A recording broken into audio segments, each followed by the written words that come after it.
Next up, we're heading to China. China. China. We're going to win big in China. In, in China. The road trip gave me the time I needed to study up on. I'll start it.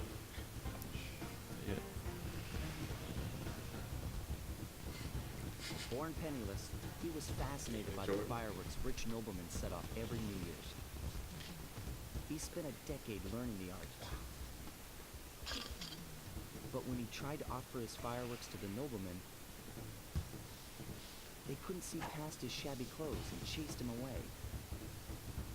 Humiliated, the Panda King took revenge on those who shunned him by using the very tools of his art for crime. The Thievius Five recruited him as their demolitions expert, and from then on, his explosive touch became feared worldwide. He's rumored to be perfecting some new firework technique high in the unstable Kunlun Mountains of western China.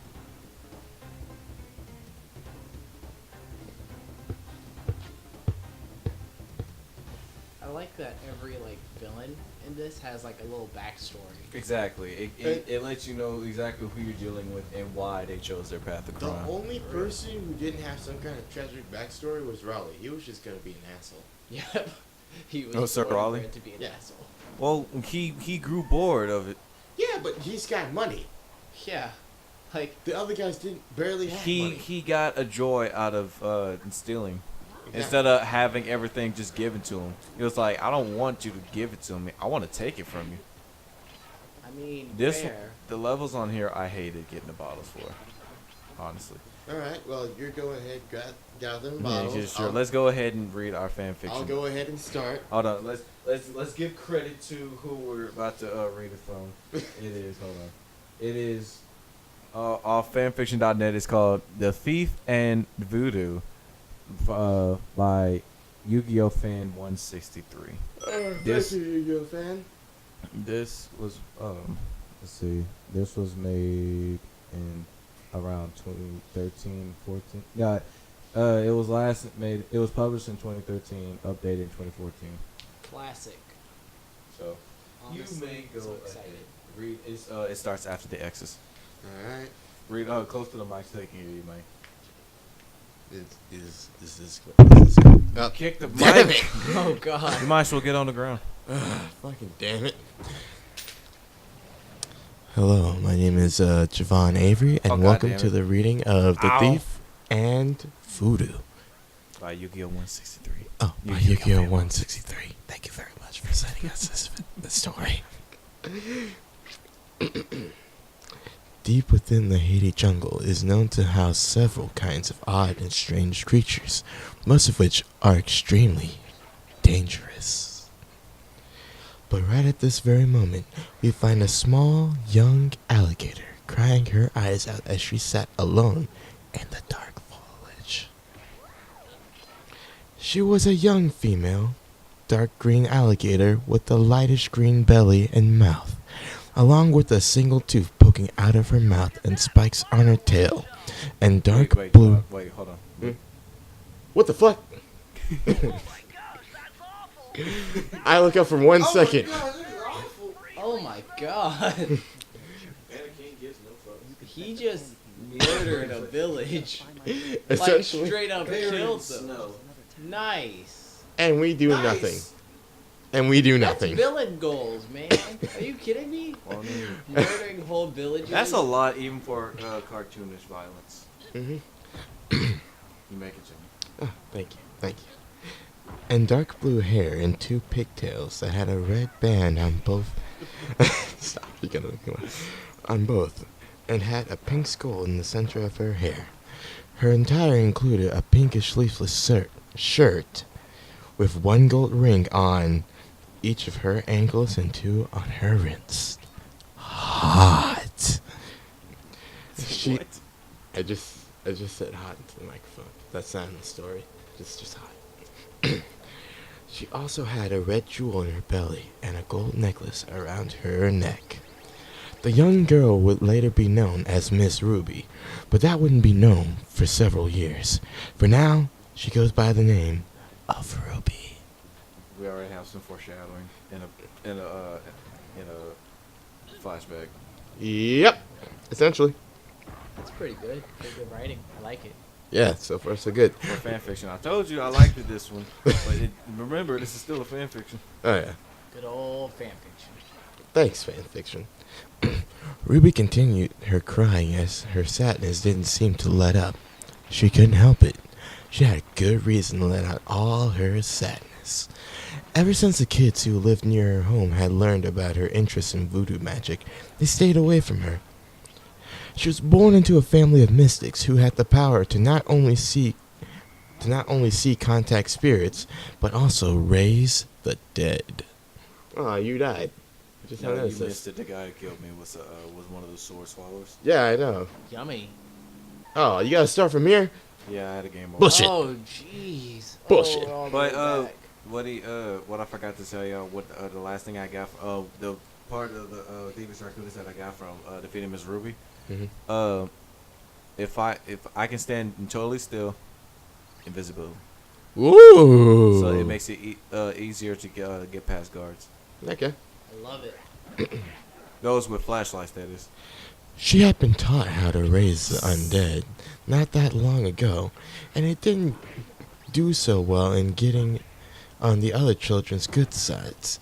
As soon as they saw her gift, they ran as far away as possible.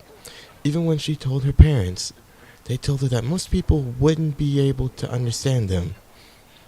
So here she was, letting her sadness and frustration out as she curled herself into a small ball and just rested against the cold jungle ground. She felt her eyelids droop shut for a moment before they suddenly sprang open, after she heard a noise.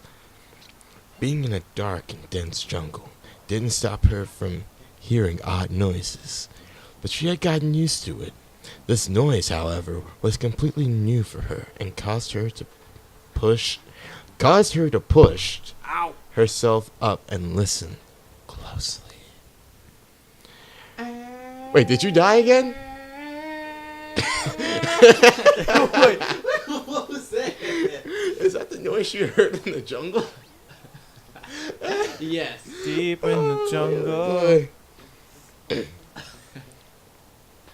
She listened as it sounded like a pair of small footsteps. She listened and focused on a small part of leaves that were soon pushed apart to reveal a new figure she had never seen before. Ow. Are you? Every single time I turn around, you're dead. Because I can only take but one fucking hit. The figure You're seemed... distracting him with the excitement. He knows what's coming next. Are you kidding me? I'm not even half chub yet. Alright. No, he already beat the game, so he knows what's coming up. He hasn't read the story, so he doesn't know what's coming No, up. I No. was talking about you. I have done both. The figure seemed to be small, like her. Had gray fur with black markings around his face that made him look like a burglar. That's racist. Well, his attack... You're saying all raccoons look the same? Wow, that's Yes. fucking nice. Not just that, but that they all look like burglars. Like, honestly. Wow. The wow. nerve.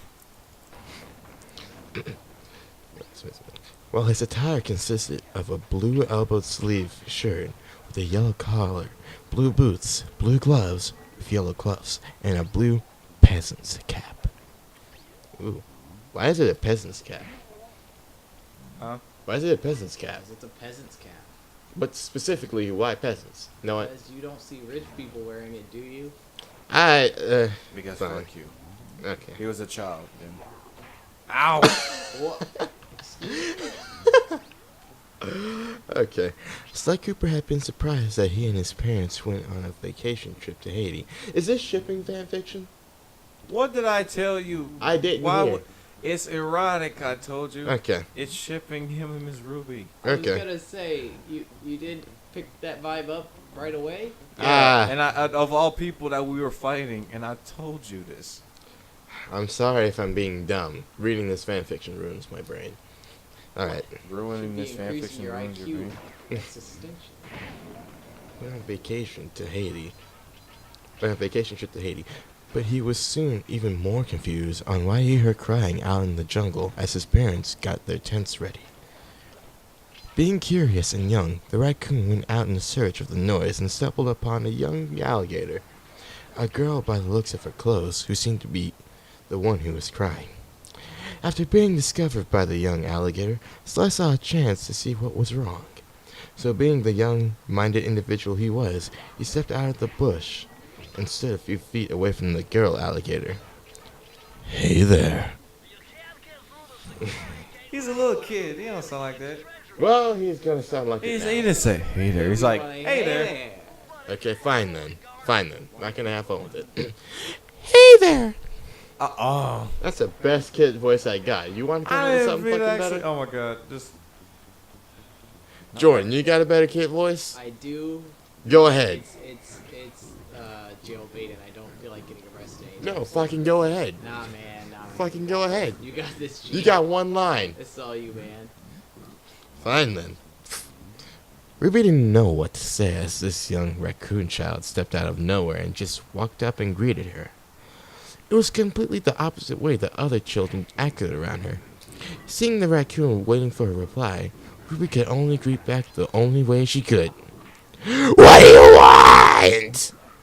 Granted, it wasn't the nicest thing it wasn't the nicest way to reply, but with how sad and frustrated she was right now, it was no surprise.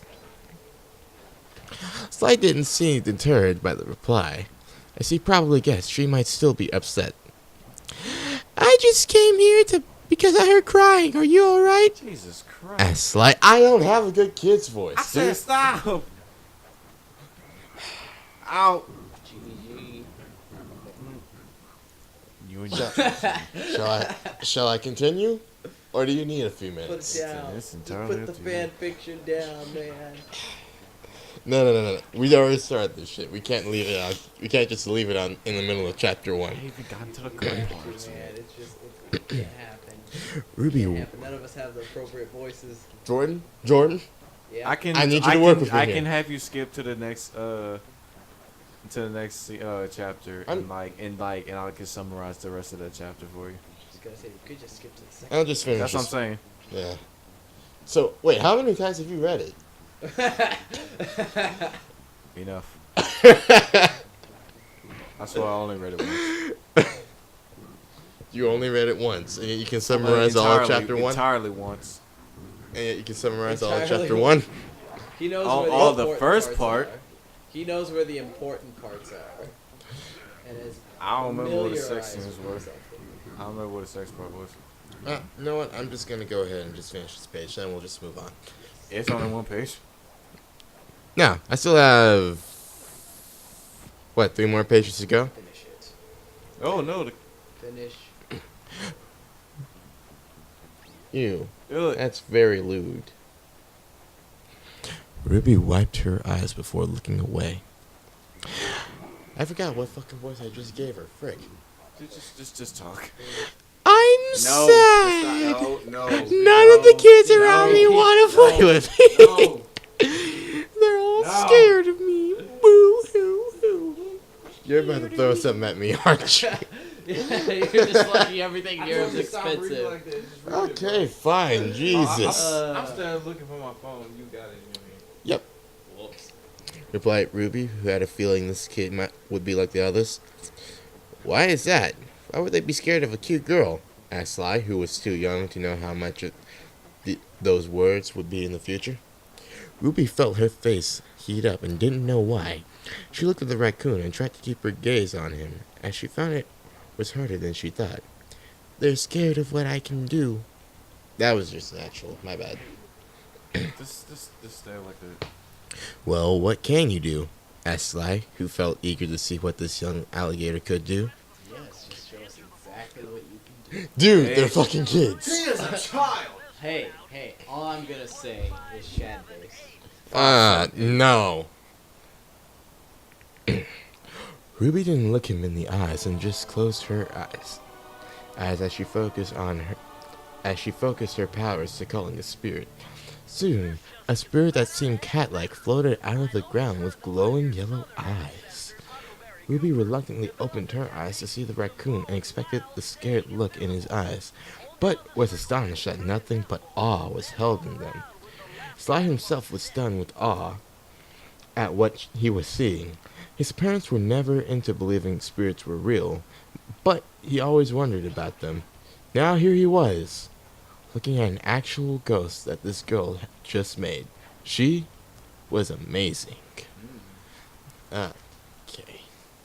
Should I just go ahead and finish chapter 1? That's what I'm telling you. I can just summarize it for you. Alright, fine, go ahead. So basically, what just happened when you ever just read it? What just happened when you was reading it? She summoned the spirit. Okay, she summoned the spirit, and he thought it was cool, and it surprised her. But now, because it was on a vacation, Sly was looking for Sly's parents was looking for him, and now it's just like he had to go. And well, they played for a little bit, but then it was time for him to go, and then he gave like a little thing that the Sly puts down every time he steals something to let it's like his little Calling card? Yeah, his little calling card. He gave her one of those. Sly and Cooper. right before he left to remember him by. And then Uses it to claim her stolen heart. no, she kept it after all this time. Just reaches in. Pulls her heart out. And then places Looks it in like there. cards. You stole my heart from my beating chest, Sly. Oh, how did he... I can never forgive you for this. Why is he deep throating his sword in So victory? that was I pretty don't much it. understand. That was chapter 1? That was chapter 1. I Let me can't- see. I kind of want to just go ahead and skip to the erotic shit. Of course. Let's see. That's what we always want to do. That's Oh. chapter 3 though. If you want to keep reading it. Chapter 3. I hope you're all paying attention because he just summarized it complete other way. That was a lot. That was a long ass pause. Mm-hmm. So, Alright. Have you been doing some math? I'm already doing the research. So, Sly Cooper, as he is in the first game right now, is 18. I told you, age of consent. Yeah, baby. So, it's highly legal. What about Miss Ruby? Before I continue this, I need to know now. Let's see if my research... Now enough about Sly Cooper. Let's talk Sly Cooper. They seem to have plenty of firepower around here. I'll just have to find a few more treasure keys to get at it. Yeah, he sounds 18.